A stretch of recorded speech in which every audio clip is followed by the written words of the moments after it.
എല്ലാ സർവേയർ എക്സാമിനും വരെ engineering drawing ആണ്. അപ്പോൾ എഞ്ചിനീയറിംഗ് ഡ്രോയിങ്ങിന് 10 മാർക്കാണുള്ളത്.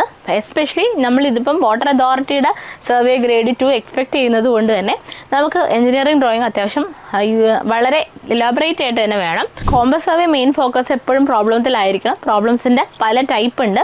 ആ പ്രോബ്ലംസിൻ്റെ ടൈപ്പ് വെച്ച് നമ്മൾ ക്ലാസ്സസ് പറയുന്നുണ്ട്. ഇനി അടുത്ത മൊഡ്യൂൾ 4 എന്ന് പറയുന്ന പ്ലെയിൻ ടേബിൾ സർവേ ആണ്. വളരെ എളുപ്പമുള്ളതും വളരെ കുറവ് വെയിറ്റേജേ ഉള്ളൂ. 5 മാർക്ക് സിമ്പിളായിട്ട് കിട്ടുകയും ചെയ്യും. ഹായ് ഓൾ, എല്ലാവർക്കും നമസ്കാരം. അപ്പോൾ നമ്മുടെ സർവേയർ പോസ്റ്റ്, അതായത് നമുക്ക് സർവേയർ എന്ന് പറയുന്ന പോസ്റ്റ് ഫ്രീക്വൻ്റ്ലി കേരള PSC വിളിക്കുന്ന ഒരു പോസ്റ്റാണ്. അതായത് നമുക്ക് നമുക്ക് വാട്ടർ അതോറിറ്റിയിലാണ് ഇപ്പോൾ വിളിച്ചിരിക്കുന്നത്. സർവേ ഗ്രേഡ് 2 ആണ് വിളിച്ചിരിക്കുന്നത്. അതുപോലെ തന്നെ സർവേയർ എന്ന് പറയുന്ന പോസ്റ്റ് നമുക്ക് പല ഡിപ്പാർട്ട്മെൻറ്റുകളിലേക്കും, ടൗൺ പ്ലാനിംഗ് ഡിപ്പാർട്ട്മെൻറ്റിലേക്ക്, അങ്ങനെ പല ഡിപ്പാർട്ട്മെൻറ്റുകളിലേക്ക് നമുക്ക് സർവേയർ വിളിക്കാറുണ്ട്. അപ്പോൾ നമ്മുടെ കേരള PSCയുടെ പുതിയ അപ്ഡേറ്റ് പ്രകാരം ITI സർവേ അല്ലെങ്കിൽ NTC സർവേയിങ് ട്രേഡ് ഉള്ളവർക്ക് മാത്രമേ ഈ ഒരു പോസ്റ്റിലേക്ക് അപ്ലൈ ചെയ്യാൻ പറ്റുള്ളൂ. അപ്പോൾ ITIക്കാരെ സംബന്ധിച്ച് വളരെ വലിയൊരു ഓപ്പർച്യൂണിറ്റിയാണ് അവരെ മുന്നിൽ ഇനി തുടർന്നിരിക്കുന്നത്. അതായത് അവർക്ക് കോമ്പറ്റീറ്റേഴ്സ് കുറവാണ്. നമ്മളെപ്പോഴും നമ്മുടെ കൺസേൺ എന്ന് പറയുന്നത് ഡിപ്ലോമക്കാരും BTechക്കാരും വരുമ്പോൾ അവർക്ക് ഈ ക്വസ്റ്റ്യൻസ് സിമ്പിളാണ്, അതുകൊണ്ട് അവർക്ക് നല്ല റാങ്ക് വന്ന് അവർക്ക് ജോലി കിട്ടിപ്പോകുന്നു. നമുക്ക് കിട്ടുന്നില്ല എന്നുള്ളൊരു പ്രശ്നങ്ങളൊക്കെ മാറി നമുക്ക് വേണ്ടി മാത്രമുള്ളൊരു പോസ്റ്റായി മാറിയിട്ടുണ്ട്. എസ്പെഷ്യലി ഈ ട്രേഡ് പഠിച്ചവർക്ക് മാത്രം എഴുതാൻ പറ്റുന്നൊരു ടോപ്പ് പോസ്റ്റായിട്ട് മാറിയിട്ടുണ്ട്. അപ്പോൾ അതുകൊണ്ട് തന്നെ വളരെ കൃത്യമായി പഠിച്ചു കഴിഞ്ഞാൽ നിങ്ങൾക്ക് സുഖമായിട്ട് ഈ ഒരു പോസ്റ്റിലേക്ക് കയറി പറ്റാനായിട്ട് സാധിക്കും. നിങ്ങൾ പഠിച്ച ട്രേഡിൽ നിങ്ങൾക്ക് ഗവൺമെൻറ് ജോബ് കിട്ടുക എന്നുള്ളത് വളരെ സന്തോഷകരമായുള്ള കാര്യമാണ്. ഇനിയും നമ്മളിവിടെ ശ്രദ്ധിക്കേണ്ട ഒരു കാര്യം എന്ന് വെച്ച് കഴിഞ്ഞാൽ, നമുക്ക് പണ്ടൊക്കെ കേരള PSCയുടെ കുറേ സർവേയറിൻ്റെ പേപ്പർ എടുത്ത് ചെയ്ത് കഴിഞ്ഞാൽ സർവേയർ പോസ്റ്റ് കിട്ടിയിരുന്നു. പക്ഷേ ഇപ്പം ക്വസ്റ്റ്യൻ്റെ ലെവലും PSC ഒന്ന് മാറ്റി പിടിച്ചിട്ടുണ്ട്. നിങ്ങൾക്ക് ബാക്കിയുള്ള ജേർണി എളുപ്പമായപ്പോഴത്തേക്ക് ക്വസ്റ്റ്യനിൽ കുറച്ചൊരു പിടുത്തം വരുത്തിയതാണ്. അപ്പോൾ അതിനകത്ത് നമ്മൾ ശ്രദ്ധിക്കേണ്ട ഒരു കാര്യം എന്ന് വെച്ച് കഴിഞ്ഞാൽ, നിങ്ങൾ പഠിച്ച കാര്യം തന്നെയാണ്. നിങ്ങൾക്കത് ബുദ്ധിമുട്ടായിട്ടുള്ള കാര്യമല്ല. പക്ഷേ നിങ്ങൾ PSCക്ക് പ്രിപ്പയർ ചെയ്തുകൊണ്ടിരുന്നപ്പോൾ നിങ്ങൾ ആ ഒരു ആളെ മാറ്റി വെച്ചു. അയാളാണ് നമ്മുടെ നിമി പബ്ലിക്കേഷൻസ്. അതായത് നിങ്ങൾ പഠിച്ച നിങ്ങളുടെ ടെക്സ്റ്റ് ബുക്ക് തന്നെയാണ്, പക്ഷേ നിങ്ങൾ PSCയിലേക്ക് വന്നപ്പോൾ ആ ബുക്ക് മാറ്റി വെച്ച് പഴയ ക്വസ്റ്റ്യൻസും ബാക്കിയുള്ള രീതിയിലായിരുന്നു പഠിച്ചിരുന്നത്. പക്ഷേ വീണ്ടും നിങ്ങളുടെ ബാക്ക് ടു നിങ്ങൾ പഠിച്ചിരുന്ന സമയത്ത് ഉപയോഗിച്ചിരുന്ന ബുക്കുകളിലേക്ക് പോകേണ്ട ഒരു അവസ്ഥയാണ് വന്നിരിക്കുന്നത്. അതായത് സർവേയർ എക്സാംസിന് നമുക്ക് കൂടുതലും വേണ്ടി വരുന്നത് നമ്മുടെ നിമി പബ്ലിക്കേഷൻസിൻ്റെ ബുക്കാണ്. അതായത് നമുക്കറിയാം, നമ്മുടെ ഡാസ്മാൻ കോഴ്സ്, നമ്മുടെ ഭാരത് സ്കിൽസിൻ്റെ സൈറ്റിൽ കയറി കഴിഞ്ഞാൽ നമുക്ക് അതിൻ്റെ PDF ഡൗൺലോഡ് ചെയ്യാൻ കഴിയും. അപ്പോൾ അതിൽ നിന്ന് നമുക്ക് നമ്മുടെ ഏത് സബ്ജക്ട്സ് ആണോ സിലബസിലുള്ളത് അതെടുത്ത് വെച്ച് പഠിക്കുക എന്നുള്ളതാണ്. അതായത് നമുക്ക് ഓരോ ലൈനും ഇമ്പോർട്ടൻ്റ് ആണ്. അപ്പോൾ നിങ്ങളത് PDF എടുത്ത് സ്പൈറൽ ബൈൻഡ് ചെയ്ത് വെച്ച് നമ്മുടെ ക്ലാസ്സസ് അതിനൊപ്പം കാണും. നമ്മുടെ ക്ലാസ്സസ് എല്ലാം 100% നിമി ബേസ്ഡ് തന്നെയാണ്. സർവേയറിൻ്റെ പോസ്റ്റിലേക്ക് അല്ലെങ്കിൽ നമ്മുടെ ITI യോഗ്യതയുള്ള എല്ലാ പോസ്റ്റുകളിലേക്കും നമ്മൾ നടത്തുന്ന കോഴ്സുകളെല്ലാം തന്നെ നിമി ബേസ്ഡ് ആയിട്ടുള്ള ക്ലാസ്സസ് ആണ്. പക്കാ നിമിയുടെ കണ്ടന്റ് മാത്രമായിരിക്കും നമ്മൾ പ്രൊവൈഡ് ചെയ്യുന്നത്. അപ്പം നിങ്ങൾക്ക് മനസ്സിലാക്കേണ്ടത്, ആ ഒരു കണ്ടന്റ് എടുത്ത് വെച്ച് അതിനകത്ത് കുറേ തെറ്റുണ്ട്. വീണ്ടും ഞാൻ പറയാം, സർവേ ഒക്കെ എടുക്കുമ്പോഴത്തേക്ക് കുറേ തെറ്റുകൾ നമുക്ക് കാണാൻ സാധിക്കുന്നുണ്ട്. അപ്പോൾ തെറ്റുകൾ റെക്ടിഫൈ ചെയ്താണ് നമ്മൾ ക്ലാസ് നിങ്ങൾക്ക് തരുന്നത്. അപ്പോൾ നിങ്ങളുടെ കയ്യിൽ ഒരു PDF വെക്കുക, അതുപോലെ തന്നെ ക്ലാസ്സസ് കാണുക, ഒരു ക്ലാസ് നോട്ട് എടുക്കുക, രണ്ടുകൂടെ കമ്പയർ ചെയ്ത് വേണം പഠിക്കാനായിട്ട്. അപ്പോൾ നമ്മുടെ ടെൻറ്റേറ്റീവ് സിലബസ് ആണ് നമ്മൾ ഇന്നത്തെ വീഡിയോയിൽ ഡിസ്കസ് ചെയ്യാൻ പോകുന്നത്. So will look what the syllabus is. അപ്പം ആദ്യമായിട്ട് നമുക്ക് മൊഡ്യൂൾ 1 എന്ന് പറഞ്ഞ് എല്ലാ സർവേയർ എക്സാമിനും വരെ എഞ്ചിനീയറിംഗ് ഡ്രോയിങ് ആണ്. അപ്പോൾ എഞ്ചിനീയറിംഗ് ഡ്രോയിങ്ങിന് 10 മാർക്കാണുള്ളത്. എസ്പെഷ്യലി നമ്മളിതിപ്പം വാട്ടർ അതോറിറ്റിയുടെ സർവേ ഗ്രേഡ് 2 എക്സ്പെക്ട് ചെയ്യുന്നത് കൊണ്ട് തന്നെ നമുക്ക് എഞ്ചിനീയറിംഗ് ഡ്രോയിങ് അത്യാവശ്യം വളരെ ഇലാബറേറ്റ് ആയിട്ട് തന്നെ വേണം. അപ്പോൾ നമുക്ക് 10 മാർക്ക് വെയിറ്റേജ് ആണ് നമ്മൾ എക്സ്പെക്ട് ചെയ്യുന്നത്. ഡ്രോയിങ് ഇൻസ്ട്രുമെൻറ്റ്സ് എന്ന് പറയുമ്പോൾ പെൻസില്, എല്ലാ കാര്യങ്ങളും പഠിക്കണം. പെൻസിലിൻ്റെ HB ഗ്രേഡുകൾ, എല്ലാ കാര്യങ്ങളും പഠിക്കേണ്ടി വരും. ദെൻ ഡ്രോയിങ് ഷീറ്റ് എടുക്കുമ്പോൾ A0, A1, A2, A3 അതിൻ്റെ എല്ലാം സൈസുകൾ, ഡ്രോയിങ് ബോർഡിൻ്റെ സൈസ് ഒക്കെ പഠിക്കണം. ഓക്കെ. ദെൻ നമുക്ക് ടൈപ്പ് ഓഫ് ലൈൻ, പലതരത്തിലുള്ള ലൈൻ നമ്മൾ ഡയമെൻഷനിങ്ങിന് ഉപയോഗിക്കും. അപ്പോൾ അങ്ങനെ നമ്മൾ പലതരത്തിലുള്ള ലൈനുകൾ എന്തൊക്കെയാണ്? Lettering, dimensioning, geometrical constructions, conic sections, projection.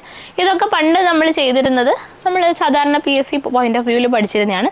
പക്ഷേ ഇനി എഞ്ചിനീയറിംഗ് ഡ്രോയിങ്ങിൽ നിങ്ങൾക്ക് ഭാരത് സ്കിൽസിൻ്റെ ടെക്സ്റ്റ് ബുക്ക് അല്ലെങ്കിൽ നിങ്ങളുടെ ടെക്സ്റ്റ് ബുക്ക് അവൈലബിൾ ആയതുകൊണ്ട് തന്നെ ആ ബുക്ക് പ്രകാരം തന്നെ ഈ ടോപ്പിക്സ് നമ്മൾ കവർ ചെയ്ത് തരുന്നതായിരിക്കും. ഓക്കെ. ഇനി അടുത്തത് നമുക്ക് മൊഡ്യൂൾ 2 എന്ന് പറയുന്നത് ചെയിൻ സർവേ ആണ്. ചെയിൻ സർവേ 12 മാർക്ക് ഉണ്ട്. സിമ്പിളാണ്, പക്ഷേ 12 മാർക്ക് വെയിറ്റേജ് ഉണ്ട്. അപ്പം introduction to survey, main divisions, പിന്നെ അതിൻ്റെ classification, principles, instruments used in chain survey, അതായത് ചെയിന്, tape, arrow, ranging rod, offset rod, എല്ലാ കാര്യങ്ങളും പഠിക്കാം.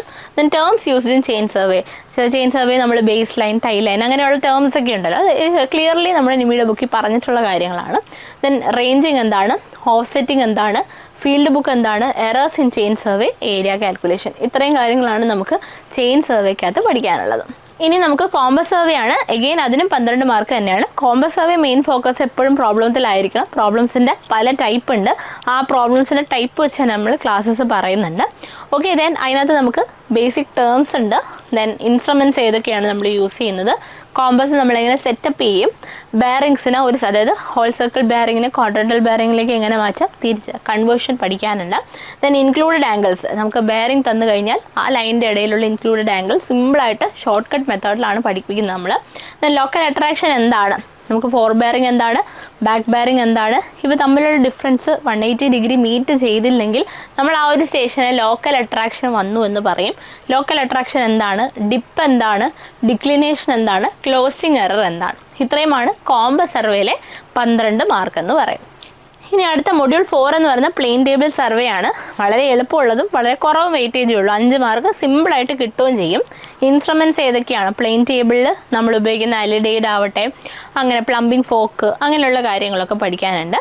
ദെൻ നമ്മൾ പ്ലെയിൻ ടേബിൾ സെറ്റ് ചെയ്യുമ്പോൾ ശ്രദ്ധിക്കേണ്ട കാര്യങ്ങൾ. ദെൻ മെത്തേഡ് ഓഫ് പ്ലെയിൻ ടേബിളിങ്, നമുക്ക് റേഡിയേഷൻ ഉണ്ട്, ഇൻ്റർസെക്ഷൻ ഉണ്ട്, 2 പോയിന്റ് പ്രോബ്ലം, നമ്മുടെ റിസെക്ഷൻ ഉണ്ട്, അങ്ങനെയുള്ള കാര്യങ്ങൾ. Then errors in plane table. ഇത്രയുമാണ് 5 മാർക്കിന് പ്ലെയിൻ ടേബിൾ പഠിക്കാനുള്ളത്. ഇനി coming to levelling and contouring 15 mark ഉണ്ട് വെയിറ്റേജ്. നമുക്ക് ഇതുവരെ പറഞ്ഞതിൽ ഏറ്റവും കൂടുതൽ വെയിറ്റേജ് എന്ന് വേണമെങ്കിൽ പറയാം. അപ്പോൾ ലെവലിങ്ങിനകത്ത് ലെവലിങ്ങിൻ്റെ ടേംസ് ലൈക്ക് ഡേറ്റം എന്താണ്, ബെഞ്ച് മാർക്ക് എന്താണ്, അങ്ങനെയുള്ള സിമ്പിൾ ടേംസ് ഉണ്ട്. ലെവൽ ലൈൻ, അങ്ങനെയുള്ള കാര്യങ്ങൾ. Type of levelling, simple levelling, differential levelling, അങ്ങനെയുള്ള കാര്യങ്ങളൊക്കെ. Okay, then temporary and permanent adjustments of a level എന്തൊക്കെയാണ്. Then curvature and refraction correction, അതുപോലെ തന്നെ അതിൻ്റെ problems. Then sensitivity of bubble ട്യൂബിൻ്റെ സെൻസിറ്റിവിറ്റി എന്താണ്, അതുപോലെ തന്നെ സെൻസിറ്റിവിറ്റി ഡിപ്പെൻഡ് ചെയ്യുന്ന ഫാക്ടേഴ്സ് എന്തൊക്കെയാണ്. ദെൻ കോമൺ എറേഴ്സ് എന്തൊക്കെയാണ്. കോണ്ടൂറിങ്, ക്യാരക്ടറിസ്റ്റിക്സ് ഓഫ് കോണ്ടൂർസ് വളരെ ഇമ്പോർട്ടൻ്റ് ആണ്. ഓരോ ക്യാരക്ടറിസ്റ്റിക്സും ഓരോ മാർക്കാണ്. Then interpolation, then computation of volume, gradient, Abney level. ഇത്രയും കാര്യങ്ങളാണ് നമുക്ക് മൊഡ്യൂൾ 5 നമ്മുടെ ലെവലിംഗ് ആൻഡ് കോണ്ടൂറിങ് 15 മാർക്കിൽ പഠിക്കാനുള്ളത്. ഇനി തിയോഡലൈറ്റ് സർവേ ആണ്. 10 മാർക്ക് വെയിറ്റേജ് ഉണ്ട്. തിയോഡലൈറ്റ് എന്ന ഇൻസ്ട്രുമെൻ്റ് മനസ്സിലാക്കി ഏതൊക്കെ ക്ലാമ്പ് മാറ്റിയാൽ എന്തൊക്കെ മൂവ്മെൻറ്റ് ഉണ്ടാവും, അങ്ങനെയുള്ള കാര്യങ്ങളൊക്കെ സിമ്പിളായിട്ട് മനസ്സിലാക്കി കഴിഞ്ഞാൽ ഇതിലെ ക്വസ്റ്റ്യൻസ് നമുക്ക് എഴുതാനായിട്ട് സാധിക്കും. ഓക്കെ, ടൈപ്പ് ഓഫ് തിയോഡലൈറ്റിൻ്റെ പാർട്സ്, ഇതാണ് ഇമ്പോർട്ടൻറ്റ്. ഈ ഒരു കാര്യം അറിഞ്ഞു കഴിഞ്ഞാൽ ആംഗിൾ മെഷർമെൻറ്റ് നമുക്ക് എളുപ്പത്തിൽ മനസ്സിലാക്കാൻ സാധിക്കും. Terms used, temporary and permanent adjustment, angle measurement process, repetition method, reiteration method. Then traversing, consequent and independent coordinates, Gale's traverse table, terms used in tachometry constant, horizontal and vertical distances, curves, type of curves, elements of curves കൂടെ ചേർന്നിട്ടാണ് 10 mark. അപ്പോൾ തിയോഡലൈറ്റും കർവ്സും ടെക്യോമെട്രിയും കൂടെ ചേർന്നിട്ടാണ് നമുക്ക് 10 mark കിടക്കുന്നത്. Okay, then module 7 എന്ന് പറഞ്ഞാൽ modern survey instruments ആണ്. ഇവിടാണ് പലരും കുടുങ്ങി പോകുന്നത്. ഇതിനകത്ത് നമുക്ക് ബേസിക്കലി ഉള്ള കാര്യങ്ങൾ പഠിച്ചാൽ പോരാ. നിമിക്കകത്ത് വളരെ ഡീറ്റെയിൽ ആയിട്ട് ഈ GPS, GIS, ഡിസ്റ്റോമാറ്റ്, അതുപോലെ തന്നെ നമ്മുടെ ടോട്ടലൈസേഷനെ കുറിച്ച് പറഞ്ഞിട്ടുണ്ട്. അപ്പോൾ അത് ഡീറ്റെയിൽ ആയിട്ട് ഓരോ ലൈനും ഇമ്പോർട്ടൻ്റ് ആണ്, പഠിച്ചിട്ട് തന്നെ പോവുക. ഓക്കെ, അപ്പോൾ ആദ്യം നമുക്ക് digital theodolite, GPS, GIS, totalisation, cartographic projection, hydrographic സർവേയും കൂടി ഇൻക്ലൂഡഡ് ആണ്. 8 മാർക്കാണ് വെയിറ്റേജ്. മൊഡ്യൂൾ 8 നമുക്ക് ഓട്ടോകാഡ് ആണ്, 8 മാർക്കാണ് വെയിറ്റേജ്. ഓട്ടോകാഡിൽ നമുക്ക് ഇൻട്രൊഡക്ഷൻ ഉണ്ട്, പിന്നെ basic commands, toolbars, functional key, shortcut keys, ഇത് രണ്ടും ഇമ്പോർട്ടൻ്റ് ആണ്. Then 2D drafting, knowledge of layout and printing, ഇത്രയും കാര്യങ്ങളാണ്. വളരെ കുറവ് കാര്യങ്ങൾ ഓട്ടോകാഡിൽ പഠിക്കാറുള്ളൂ. പക്ഷേ എന്നിരുന്നാലും നമുക്ക് മിക്കവാറും ചോദിക്കുന്ന ഭാഗങ്ങളാണ് ഫങ്ഷൻ കീസും അതുപോലെ തന്നെ നമ്മുടെ ഷോർട്ട് കട്ട് കീസും. ദെൻ നമുക്ക് module 9 workshop calculation and science ആണ്. ഇതിൻ്റെ ബുക്കും നമുക്ക് അല്ലെങ്കിൽ ഇതിൻ്റെ ഒരു PDF നമുക്ക് നമ്മുടെ ഭാരത് സ്കിൽസിൻ്റെ സൈറ്റിൽ നിന്ന് അവൈലബിൾ ആണ്. അത് പ്രകാരം തന്നെയാണ് പഠിപ്പിക്കുന്നത്. അത് പ്രകാരമാണ് സിലബസും. ഇത് നോക്കിക്കഴിഞ്ഞാൽ അതിൻ്റെ കണ്ടൻറ്റും ഈ സിലബസോട് നോക്കിക്കഴിഞ്ഞാൽ സിമിലാരിറ്റി മനസ്സിലാവും. Then units, fraction, square root, ratio and proportion, percentage, mensuration, trigonometry, material science, mass, weight, density, speed and velocity, work, power and energy, heat and temperature, basic electricity, simple machines. വളരെ സിമ്പിളായിട്ട് കുറച്ച് കാര്യങ്ങളാണ്. ബേസിക്കായിട്ട് നമ്മൾ school ലെവലിൽ പഠിക്കുന്ന കാര്യങ്ങൾ മാത്രമേ ഉള്ളൂ. ഇത് സിമ്പിളായിട്ട് പഠിച്ചെടുത്തു കഴിഞ്ഞാൽ ഇതിൻ്റെ 12 മാർക്ക് കിട്ടും. പക്ഷേ 12 മാർക്ക് കിട്ടാനായിട്ട് കുറച്ച് ടൈം നിങ്ങൾ മാറ്റി വെക്കണം. ഇത് ലോജിക്കലി നമ്മുടെ ക്ലാസ്സസിൽ വളരെ എളുപ്പത്തിൽ തന്നെ നിങ്ങൾക്ക് സിമ്പിളാവുന്ന രീതിയിൽ തന്നെ പഠിപ്പിച്ച് തരുന്നതായിരിക്കും. ഇനി മൊഡ്യൂൾ 10 എന്ന് പറയുന്നത് 8 മാർക്കിൻ്റെ ബിൽഡിംഗ് മെറ്റീരിയൽസ് ആൻഡ് കൺസ്ട്രക്ഷൻ ആണ്. അതിനകത്ത് നമുക്ക് stone, brick, lime, timber, tiles, sand, motor, concrete, RCC, foundation, ഇത്രയും കാര്യങ്ങളാണ് ബിൽഡിംഗ് മെറ്റീരിയൽസ് ആൻഡ് കൺസ്ട്രക്ഷനിൽ പറയും. ഇത്രയും കുറച്ചേ പറഞ്ഞിട്ടുള്ളെങ്കിലും ഇത് അത്യാവശ്യം എലാബറേറ്റ് ആണ്. നമ്മൾ ബിടെക്കിന് പഠിക്കുന്ന അല്ലെങ്കിൽ ഡിപ്ലോമ പ്രകാരം പഠിക്കുന്ന പോലെ പഠിക്കേണ്ട. നമ്മൾ നിമിയുടെ ബുക്കിൽ പ്രകാരമുള്ള കാര്യങ്ങളാണ് നമ്മൾ പഠിക്കാനുള്ളത്. then ഇറിഗേഷൻ്റെ ടേംസ് യൂസ്ഡ് ഇൻ ഇറിഗേഷൻ നമുക്ക് നിമി പബ്ലിക്കേഷൻ ഉണ്ട്. Factors affecting duty of water, measures to improve duty of water, റോഡും നമുക്ക് പഠിക്കാനുണ്ട്. Important terms, classification, road gradient, പിന്നെ എസ്റ്റിമേഷൻ ആണ് ടേംസ്, ടൈപ്പ് ഓഫ് എസ്റ്റിമേറ്റ്. ഇതെല്ലാം ഓരോ, അതായത് നമുക്ക് ഡാപ്സ്മാൻ്റെ തന്നെ നമുക്ക് ഒരു ബുക്കുണ്ട്, അതിനകത്താണ് ഈ ബിൽഡിംഗ് മെറ്റീരിയൽസ്, അതുപോലെ ഇറിഗേഷൻ, റോഡ്, എസ്റ്റിമേഷൻ എല്ലാം കൊടുത്തിരിക്കുന്നത്. ആ ബുക്ക് പ്രകാരം ആ ബുക്കിൻ്റെ ഇൻഡെക്സ് നോക്കിക്കഴിഞ്ഞാൽ നിങ്ങൾക്ക് ഈ ഒരു സിലബസിൻ്റെ സിമിലാരിറ്റി സ്പോട്ട് ഔട്ട് ചെയ്യാൻ പറ്റും. അതുപോലെ തന്നെ നമ്മൾ നിമി ബേസ്ഡ് ആയിരിക്കും നമ്മുടെ ക്ലാസ്സസ് മൊത്തം. ഓക്കെ, അപ്പം ഇത്രയുമാണ് നമ്മുടെ സർവേയറുടെ നമ്മൾ എക്സ്പെക്ട് ചെയ്യുന്ന സിലബസ്. ഇതിനകത്ത് ആഡ് ഓൺസ് വലുതായിട്ട് വരാൻ ചാൻസ് ഇല്ല.